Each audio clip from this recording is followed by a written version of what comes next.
Waalaikumsalam warahmatullahi wabarakatuh. Gimana kabarnya? Alhamdulillah baik. Alhamdulillah, kelihatannya lebih ceria ya. Alhamdulillah. Bagaimana kesibukannya sekarang?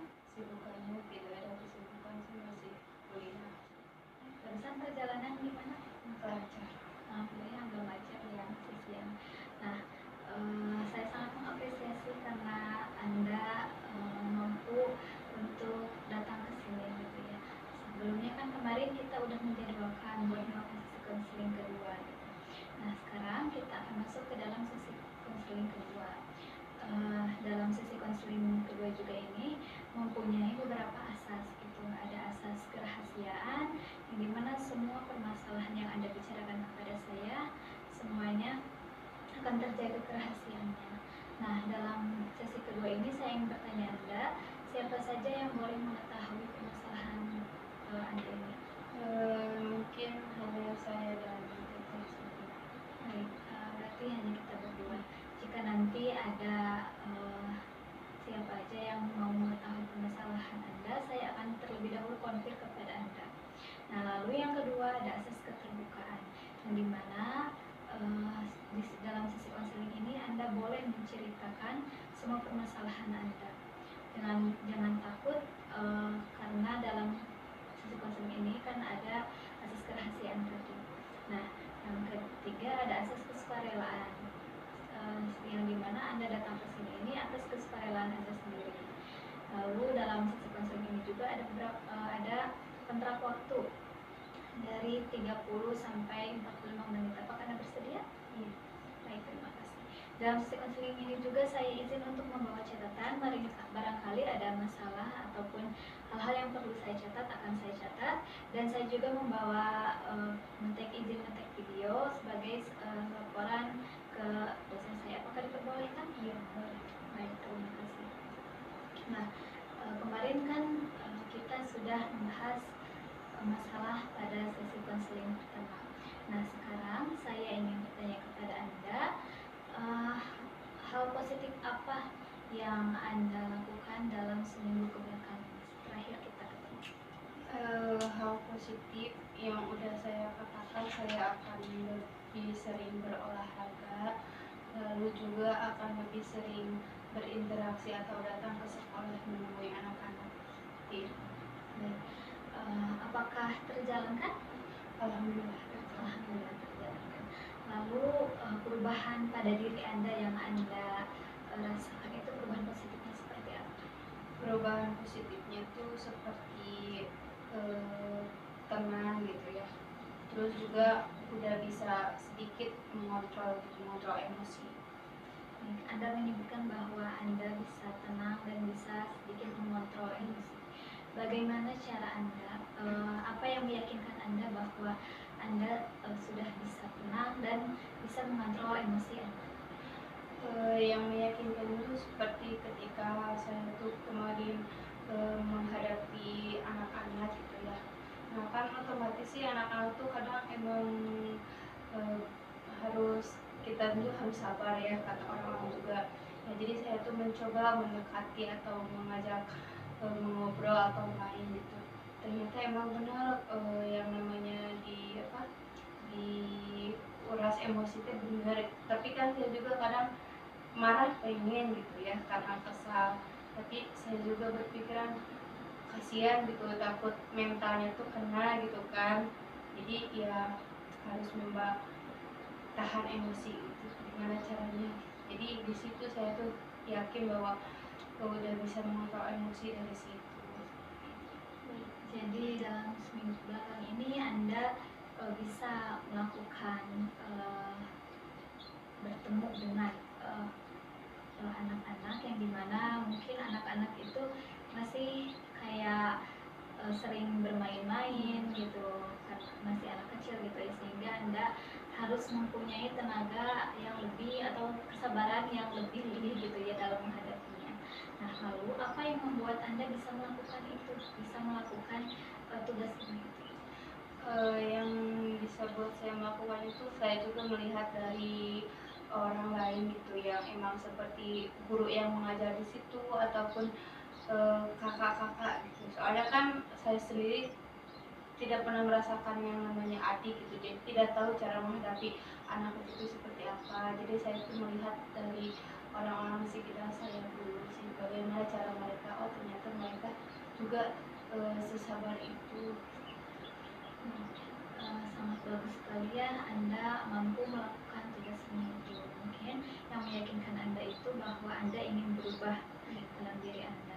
Lalu Anda bisa melakukan melihat awalnya mungkin melihat dari apa yang sudah berpengalaman mendidik anak-anak, dan sekarang Anda juga harus lebih belajar lagi dalam melatih emosi Anda.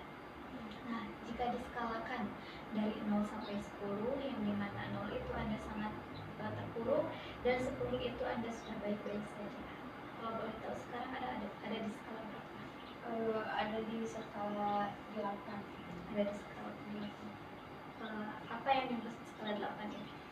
Jadi saya udah bisa merasa gimana cara mengontrol emosi ya tentunya, terus juga sudah bisa merasakan ketenangan yang emang dibuat oleh diri saya sendiri juga, itu tanpa ada orang lain atau siapa. Jadi saya udah bisa membuat diri saya itu sendiri sedikit-sedikit tenang atau rileks dalam menghadapi emosi saya sendiri. Jadi di angka skala 8 itu Anda sudah merasakan ketenangan dan bisa mengontrol emosi gitu ya, meskipun masih sedikit-sedikit masih bisa mengontrol emosi gitu ya. Nah, saya sangat antusias kepada Anda. Saya sangat mengapresiasi Anda. Anda sekarang sudah mampu mencapai 8, yang dimana kemarin itu dalam catatan saya terakhir kita ketemu itu Anda ada di skala 8, ada di skala 6. Sekarang Anda mampu ada di skala 8. Apa kira-kira yang membuat Anda mampu mencapai angka 8? Yang membuat saya mampu tuh karena emang saya sendiri pengen punya niatan untuk berubah lebih baik seperti itu. Terus juga yang kemarin-kemarin sudah saya lakukan selama seminggu kemarin ke belakang, ternyata ada dampak positifnya gitu buat saya sendiri. Jadi saya juga udah bisa sedikit berkembang. Jadi Anda itu sudah yakin gitu bahwa Anda akan menjadi lebih baik lagi, dan tugas rumah yang kemarin pun Anda sudah lakukan dan berjalan dengan baik. Terjadi perubahan positif pada diri Anda, sangat luar biasa ya. Nah, di sini saya mempunyai sebuah cermin, boleh dipegang. Dan sekarang saya ingin bertanya kepada Anda, dan mungkin pertanyaan ini akan membutuhkan waktu untuk Anda menjawabnya. Boleh sekarang Anda membuat posisi Anda relax, lalu enjoy. Apakah sudah nyaman? Sudah. Nah, sekarang boleh dibuka cerminnya.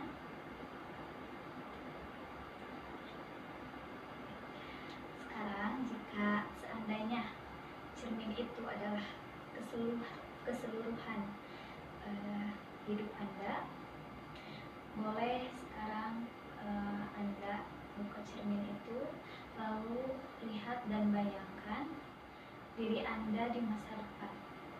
Coba sekarang ceritakan diri Anda di masa depan itu, apa yang Anda lihat di cermin itu, diri Anda di masa depan. Yang saya lihat, saya di masa depan itu sudah menjadi orang yang bahagia, lalu juga udah ada di fase cukup dalam hal fisik ataupun ekonominya. Lalu juga saya sudah merasakan bahwa saya sudah ada di fase saya sudah bisa menggapai cita-cita saya. Jadi di masa depan itu Anda sudah menjadi orang yang bahagia, yang bisa menggapai semua cita-cita Anda. Nah, lalu jika tadi Anda mengatakan bahwa Anda bisa merasa cukup dan bahagia. coba lebih jelaskan lagi apa itu bahagia yang Anda rasakan dan cukup itu seperti apa? Bahagia karena tadi saya sudah menggapai cita-cita saya, lalu juga saya udah bisa membantu perekonomian keluarga, saya udah bisa menghasilkan usaha sendiri, lalu juga merasa cukup karena cukup dalam masalah ekonomi. Di situ saya tidak merasa kebingungan akan perekonomian saya untuk keluarga, untuk diri saya sendiri juga. Dan saya juga bahagia karena udah bisa memberikan sedikit yang sudah saya usahakan ke orang tua saya. Baik, jadi yang Anda rasakan itu Anda lihat di sana dalam masa depan Anda menjadi orang yang sukses gitu ya, bisa mencapai cita-cita Anda dan cita-cita orang tua Anda juga bisa Anda kabulkan. Nah, lalu jika diberi judul atau tema apa yang cocok untuk masa depan Anda? Judulnya mungkin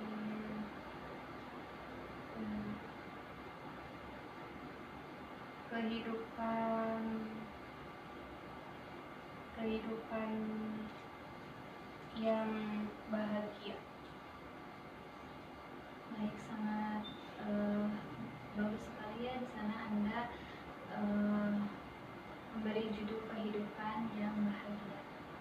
Nah, lalu apa yang berbeda yang Anda lihat kehidupan Anda di masa depan itu dibandingkan dengan yang sekarang? Kalau yang sekarang saya masih merasa belum bahagia atau belum ada di titik sukses ya, karena sekarang saya masih berusaha untuk mengejar cita-cita saya. Jadi masih ada proses yang sedang saya lalui kalau di sekarang. Kalau di yang akan datang saya udah bisa merasakan proses dari yang saya lakukan sebelumnya. Baik, jadi yang berbeda dari cerita itu, dari cerita masa depan Anda, bahwa sekarang Anda masih berproses untuk menuju kesuksesan itu. Namun di masa depan Anda sudah meraih kesuksesan itu yang Anda proses dari sekarang. Sangat baik sekali ya. Nah, lalu apa yang Anda rasakan ya, dan yang Anda lihat pada cermin itu pada diri Anda di masa depan? Yang saya lihat, saya merasa bahagia sekali. Lalu juga saya juga merasa bangga ya, di sana saya melihat diri saya tuh bangga karena sudah bisa mencapai apa yang saya inginkan. Lalu juga saya juga di sana merasa terharu karena bahagia udah bisa ada di titik yang sekarang. Baik, jadi dalam cermin kesuksesan itu Anda merasakan bahagia di masa depan dan merasakan terharu atau sedih gitu ya, karena Anda bangga terhadap diri Anda sendiri. Nah, lalu yang Anda lihat pada masa depan Anda itu, siapa orang pertama kali yang menyadari bahwa Anda sudah sukses dan sudah merasakan bahagia? Orang yang pertama melihat itu ibu saya. Baik, Ibu. Apa yang Ibu lihat dan Ibu sadari dalam diri Anda? Perubahan apa? Ibu menyadari bahwa ternyata saya sudah ada di fase yang saya tunggu-tunggu gitu. Jadi ibu tuh menyadari bahwa saya tuh sudah berhasil, saya tuh sudah sukses, saya tuh sudah bisa menggapai apa yang saya cita-citakan. Jadi Ibu menyadari bahwa Anda itu sudah mencapai kesuksesan yang Ibu dambakan dan Anda cita-citakan. Nah, lalu apa kira-kira yang Ibu katakan kepada Anda? Yang ibu katakan kepada saya tuh, dia bilang dia tuh bangga kepada saya dan dia juga bahagia melihat saya ada di posisi sekarang. Baik, jadi ibu Anda berkata ibu itu bangga pada Anda gitu ya, karena Anda bisa mencapai kesuksesan, bisa berada di titik yang sekarang mungkin ya, di masa depan. Nah, lalu setelah mendengar kata itu, ibu berkata seperti itu, apa yang Anda rasakan? Yang saya rasakan sedih ya, karena saya juga tidak menyangka dan saya juga bersyukur gitu masih bisa melihat sosok ibu gitu di titik yang nanti akan saya capai, di titik kesuksesan saya. Dan juga saya itu merasa bahagia karena masih bisa membawa ibu saya, melihat saya ada di titik yang dibilang titik sukses saya. Baik, jadi Anda merasakan bahagia dan sedih, terharu mungkin ya, karena Anda bisa mencapai kesuksesan itu dan didampingi oleh ibu Anda. Ibu Anda ada pada saat itu. Nah, sekarang ada di bagian tubuh yang mana yang Anda merasakan yang Anda rasakan paling kuat rasa bahagia itu? Bagian ini mungkin ya, dada. Baik, boleh sekarang simpan tangan di situ, lalu relax, boleh ditutup aja tangannya. Boleh sekarang buat posisi Anda relax, enjoy. Baik. Apakah sudah relax? Baik. Sekarang saya ingin bertanya kepada Anda. Boleh tutup mata, lalu tarik nafas, hembuskan. Nah, sekarang saya ingin bertanya kepada Anda, dan mungkin pertanyaan ini agak sedikit aneh.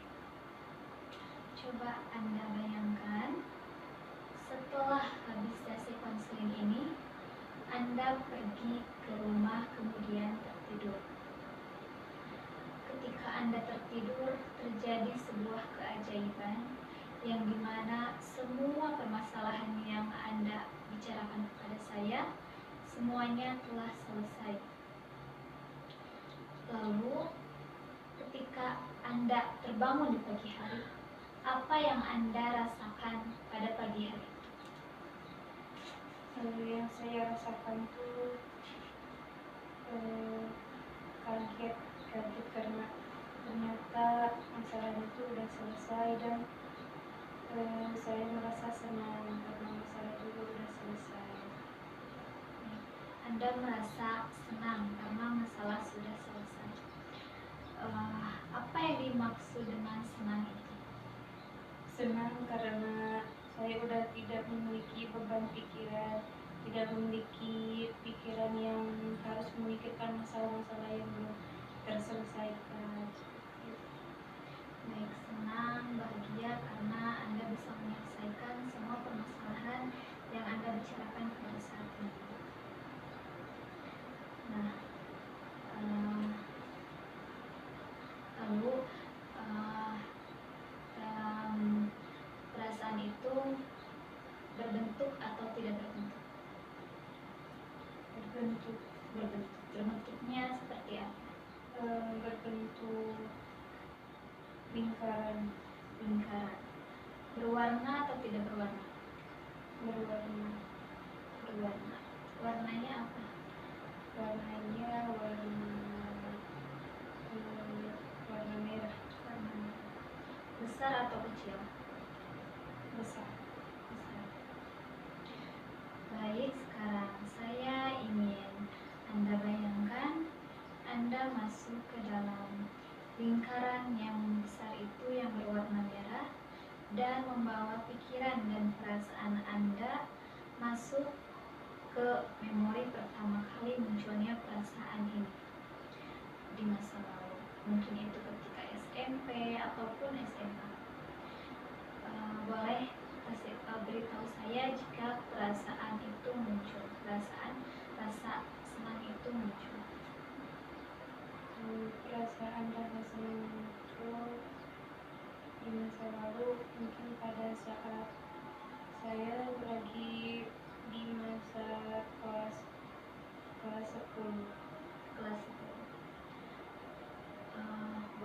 diceritakan apa yang terjadi pada kelas 10 itu? Yang terjadi karena saya merasa bahagia di situ, saya tuh memulai kehidupan baru di lingkungan baru ya, seperti saya tuh emang ingin sekolah sambil pesantren. Nah, lalu juga saya tuh menginginkan pesantren yang emang saya inginkan. Nah, dan saya bahagia karena orang tua saya juga menyetujui dan menyepakati bahwa saya boleh untuk pesantren sambil kuliah di pesantren yang emang saya inginkan. Baik, pada kelas 10 itu Anda merasakan bahagia karena ada dukungan dari orang tua Anda bahwa Anda ingin sekolah dan pesantren. Nah, lalu ketika itu apa yang Anda pikirkan pada saat itu? Apa yang ada dalam pikiran Anda pada saat itu? Yang ada dalam pikiran saya, mungkin saya harus lebih semangat dan saya harus lebih serius gitu dalam belajarnya, mau di sekolah ataupun mau di pesantren. Baik, dalam pikiran itu Anda merasa Anda harus bersungguh-sungguh, harus lebih rajin untuk mencari ilmu di sekolah dan pesantren. Nah, lalu sekarang saya ingin Anda turun kembali di mana perasaan dan pikiran itu, perasaan senang itu datang. Mungkin itu di SD ataupun di masa kecil. Beritahu saya jika perasaan itu muncul. Perasaan bahagia muncul ketika saya masih di sekolah kelas 5. Kelas 5. Apa yang terjadi di sana? Pada saat kelas 5 itu saya merasa bahagia karena di situ saya memiliki banyak pengalaman dan saya juga selalu menjadi perwakilan dalam setiap kegiatan-kegiatan di sekolah yang ada. Jadi saya merasa bahagia karena saya selalu merasa saya tuh terpilih. Baik, jadi pada saat itu Anda merasa bangga mungkin terhadap diri Anda karena Anda bisa terpilih untuk mewakili lomba-lomba di sekolah. Nah, apa yang membuat Anda mampu bisa menjadi orang yang terpilih pada saat itu? Yang membuat saya mampu tuh karena pertama saya memiliki dukungan dari orang tua, lalu juga dari teman-teman kelas saya juga, dan teman-teman dekat saya juga itu memiliki dukungan dari mereka. Mereka juga bilang kalau saya tuh bisa, pasti bisa. Baik. Jadi di sana itu Anda yakin karena ada dorongan dari orang tua, dari teman-teman yang membuat Anda yakin terhadap diri Anda sendiri. Nah, lalu apa yang Anda pikirkan pada saat itu? Yang saya pikirkan, ya saya harus semangat gitu, saya juga harus yakin bahwa emang saya tuh bisa, karena banyak orang yang berharap saya tuh bisa gitu melewatinya. Baik, jadi yang ada dalam pikiran Anda itu Anda harus mampu gitu ya, mampu melakukannya gitu, menjadi orang yang terbaik gitu ya, karena orang tua dan teman-teman pun mendorong Anda untuk bisa menjadi orang yang terpilih itu. Nah, apakah ada pengalaman lain lagi? Sudah. Baik, sekarang Anda boleh membuka matanya pelan-pelan, lalu tarik nafas, keluarkan dari mulut. Enjoy.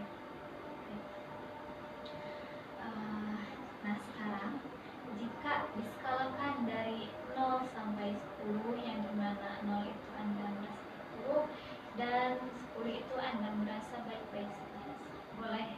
Nah, sekarang ada di skala berapa? Naik 1 mungkin itu ya, ada di skala 9. Wow, sangat luar biasa ya, sekarang ada di skala 9. Apa yang membuat skala 9 itu? Apa yang dimaksud dengan skala 9 itu? Karena saya termotivasi dari masa lalu saya itu yang lain. Ternyata saya tuh emang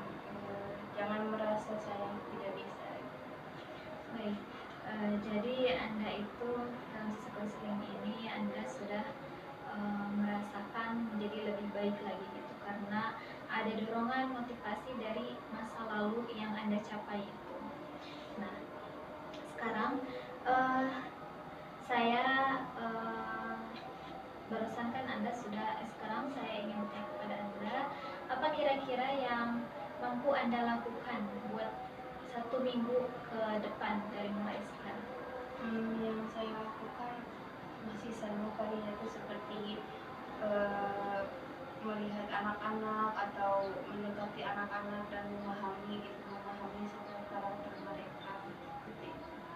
Baik, jadi Anda akan lebih meningkatkan mungkin ya, lebih mendekati anak-anak, lebih bisa memahami karakter mereka dan bisa mengerti mereka gitu, sehingga Anda juga harus bisa lebih sabar dalam menghadapi mereka. Yang di sana Anda juga bisa sedikit-sedikit mengontrol emosi Anda itu. Nah, selain itu apakah ada lagi?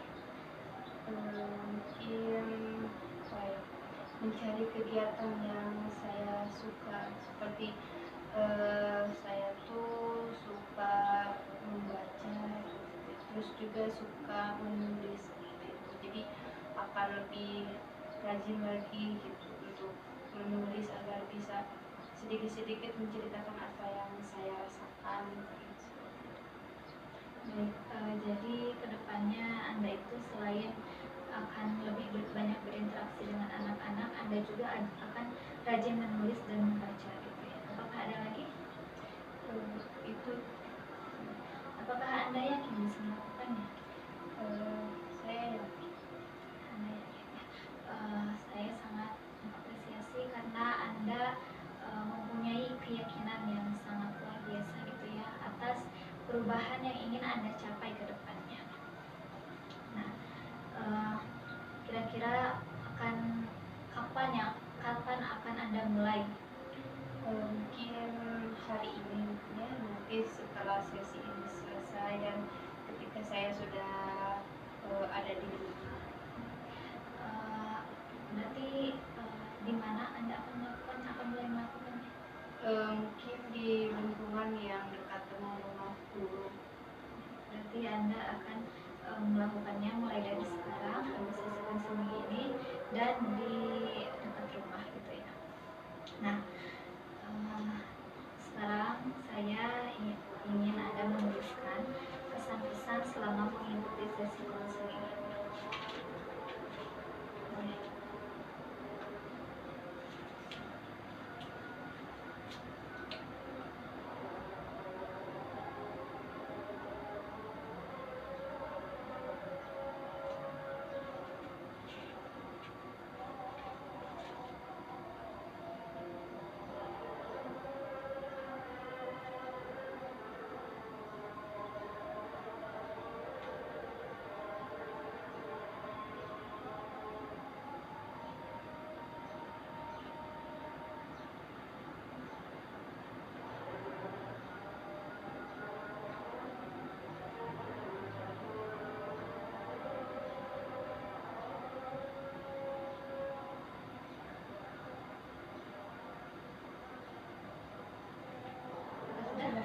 Boleh dibacakan. Konseling itu menyenangkan dan bisa membantu saya menjadi lebih baik terus. Baik, terima kasih. Nah, di sini juga saya mempunyai pesan-pesan pada Anda.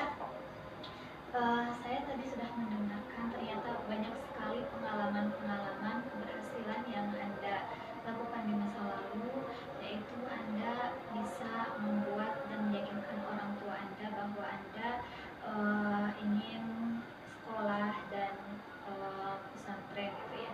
Dan selanjutnya Anda juga bisa menjadi orang yang terpilih pada saat SD untuk melakukan perlombaan-perlombaan.